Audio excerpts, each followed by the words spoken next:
A melted ice cream, a cursed name, a runaway sheep, and a kid who almost didn't make the jump. And that's just the beginning. Welcome to the world of Kitty. Hit subscribe so you never miss what happens next. Ooh, which one's our room? Tiles! Dump your stuff, put on your sunscreen, and let's hit the beach. Kitty spots something the second she walks in. Bunk beds. She calls the top one before anyone can blink. Her little sister Luna doesn't even argue. She's already distracted by something on the nightstand. A tiny wrapped gift. Soap, maybe? Their mom finds one too. Then Kitty discovers the cupboards, full of coat hangers, all theirs. She stands on the bed just to reach the top shelf, staring at something strange mounted to the wall that nobody can quite identify. So, naturally, they do what any kids would do. They turn it into an oven and become mermaids. Kitty hums dramatically while Luna places her pretend pie order. The mermaid waiter announces it will be ready soon. Then a car horn. Short, urgent, 2 quick beeps. Their dad Rocky bursts in. No time for the tablets, no time for anything. Gray nomads. If you don't know what a gray nomad is, you're about to find out why every family with kids absolutely dreads them. They're retired grandparents in enormous, slow-moving caravans, and if you get stuck behind one on the way to the campsite, you end up sleeping next to the toilet block. The whole family scrambles into the car and peels out just in time. Luna admits she actually likes the gray nomads. Their horns, she says, are funny. Rocky sighs. The tablets are gone, left behind, forgotten. But he has a plan. 4 hours in the car, and he knows plenty of games that don't need a screen. The first one up is I Spy, and Luna goes first. Kitty asks her to make it hard. Luna thinks for exactly 1 second and says, something colored blue. She points at Kitty. That counts, apparently. Now, hold on, before we go further. The family is going on a big road trip with no tablets and a dad who thinks he knows enough games to fill 4 hours. Do you think he can actually pull it off? Drop your answer in the comments right now, yes or no, because we're going to come back to that at the end. Meanwhile, in another adventure entirely, a completely different family is wandering through the streets with backpacks that feel like they're full of bricks. Their mom is digging through her bag for the travel guidebook, which has somehow made its way to the very bottom beneath everything else. When she finally drags it out, the kids lose it laughing. She also pulls out something she bought from a stranger on the train. The woman told her it would bring good luck. Her husband calls her a complete ding-dong. Then, someone spots a man selling croissants across the street. Rocky's cousin Paws declares he'll be right back. The kids immediately start a game where the croissant vendor is an eccentric little gnome who insists you must buy every single croissant he has. 6,000, the gnome says. The dad forks over imaginary money, and the gnome cackles. Back on the road, the shortcut situation is getting complicated. A sign warns that this particular road is only for 4-wheel drives. Their car is an all-wheel drive. Someone points out they still have 4 wheels. Luna holds on to her strawberries. The road gets bumpy. Day 102 of the voyage, the crew declares. No land in sight, supplies exhausted. They are not going to make it. Cockatoos explode out of a tree. Everyone screams. In the bush nearby, a totally different kind of drama is unfolding at last. His friends have tracked him down. They've run through the scrub to find him because they've heard what he's planning. He wants to go into the black hole. Not literally, this is the game they're playing. But for Milo, it feels completely real. He's the chief scientist. Figuring everything out is the job. His friends offer to come with him. He says no. He tells them to go to Mars without him and means every word of it. They look at each other. They let him go. Because sometimes that's what a real friend does. And then, silence. A mom's voice cutting through it. A kid who wandered just far enough to feel lost. Mom! Mom! Rocky is under a different kind of curse. Literally. At least that's the story his family tells the kids at dinner. Back in his younger days, on a holiday just like this one, Rocky found himself completely unable to speak his own name. The only way to break it was for someone else to say it. He needed them to call him Rocky. What they said instead was, "Ban, dishwasher. Ban, Diddums."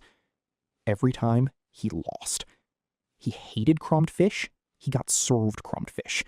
He ate all the mini cereals out of spite and got caught by his mom, who, according to the story, was absolutely terrifying in that particular decade.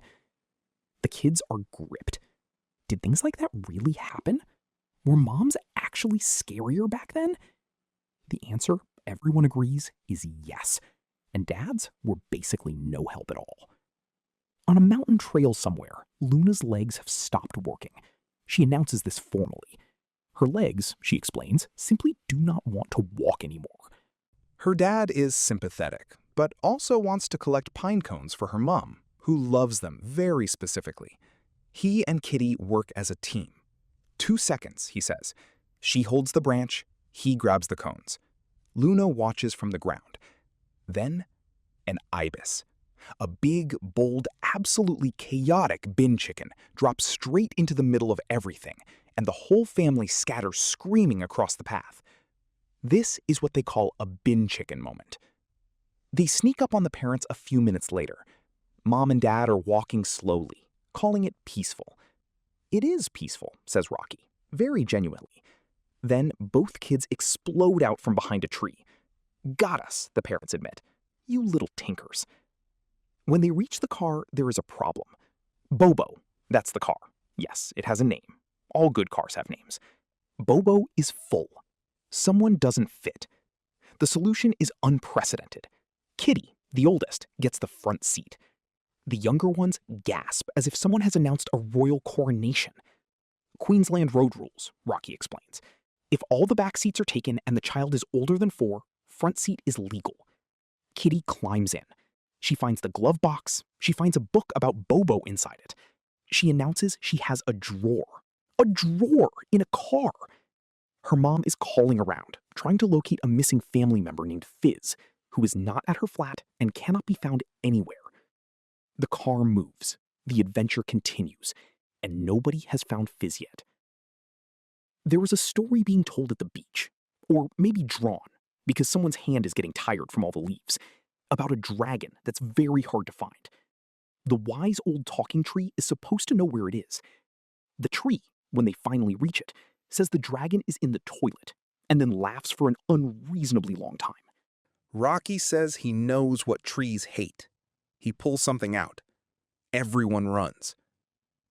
In the army game, a recruit named Jack is learning everything from his best friend. Hand signals first. Stop. Get down. Move over there.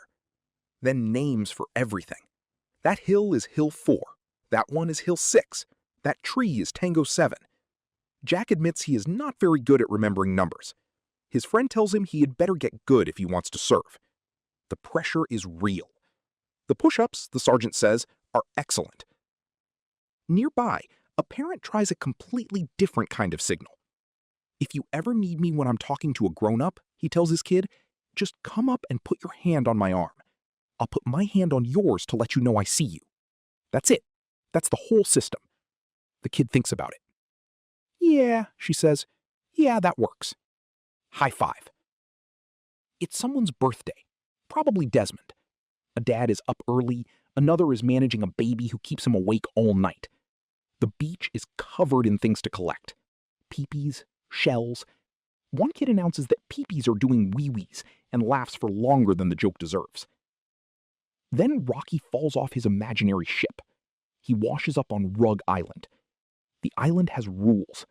Grown-ups don't belong here.